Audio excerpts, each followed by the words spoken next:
This is your guide for non-alcoholic wines, perfect for dry January. What is non-alcoholic wine?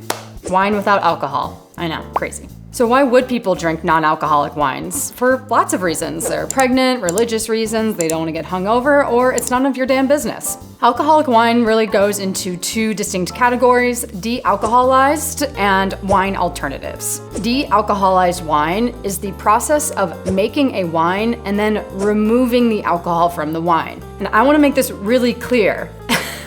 Because I think people see de-alcoholized wine and they see it on the shelf and they think of it more of like, oh, it's like soda. Like it should be cheaper. It should be, XYZ thing. But de-alcoholized wine is twice the work because the winemakers make a wine and then through osmosis and other major industrial processes, they remove the alcohol. So you're really kind of making wine twice. And if you didn't know that, hit like, subscribe, and thank your winemaker today. I also want to insert and just say out loud, this is my personal opinion. This is Marie's opinion. But I find that de-alcoholized wine isn't quite ready for the market yet. There's a demand for it. People want it for lots of legitimate reasons. But in the process of this osmosis and sort of taking away the alcohol, you're taking away other aspects of the wine as well. I find that the de-alcoholized wines end up being a little unbalanced. We're just not quite there with the technology as well as the winemaking processes. Winemakers, when they make a de-alcoholized wine, really have to think about how the de-alcoholized product is going to taste, not really how the wine is going to taste. So to me, they always end up being like a little unbalanced or not quite right. Again, just my opinion. So this is my opinion. I'm not always right. You can drink whatever you want. I think in maybe about 10 more years, these de-alcoholized wines are gonna be tasting really good, and I'm excited to see that when it happens. And then that leads us to the other side, which are these wine alternatives. Wine alternatives really just try to replicate the taste of wine using other stuff, using other things that aren't necessarily grapes, things like teas, other fruits, kombuchas, things like that. These wine alternatives, I think, are a lot more interesting. It kind of reminds me of these non-alcoholic sort of like mocktails or even non-alcoholic pairings that you get in nicer restaurants. I feel like the creativity for these is through the roof and the end product tastes really good. And let's just taste through some together. So I have 3 different options today. I have 2 wine alternatives and 1 de-alcoholized wine. So a sparkling wine alternative by Toast, a de-alcoholized Sauvignon Blanc from Gießen, and a wine alternative red wine from Proxies.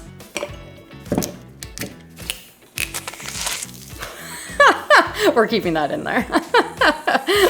So we're starting with Toast, which is a sparkling wine alternative. You can tell it's got quite a nice amount of fizz in there.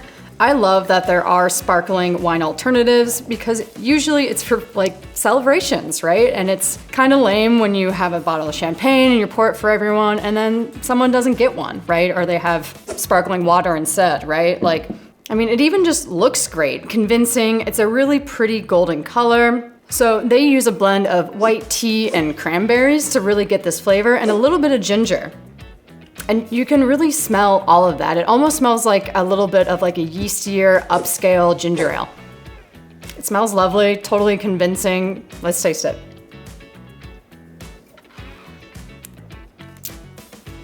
It does a really great job of using sort of this slight bitterness from the tea with the sweetness of the other ingredients. It's so well balanced. I really love this. Even working at a Michelin star restaurant myself, we would have non-alcoholic pairings and we would start with something very similar. It was a carbonated white tea beverage. So I just feel like this has a special little place in my heart.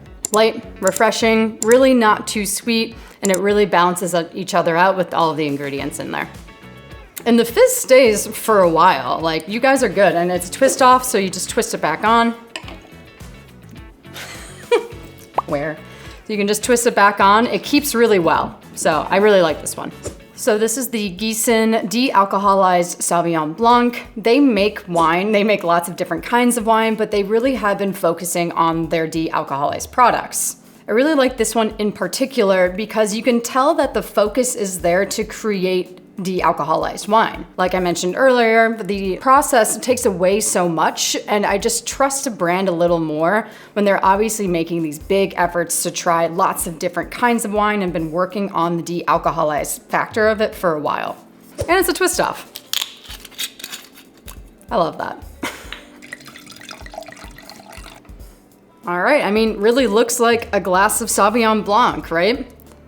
You get these characteristics of a Sauvignon Blanc, like this grapefruit zestiness, tropical fruits, almost like a pineapple. It's maybe not as convincing as the toast that I'm drinking a non-alcoholic product, but it does smell quite nice.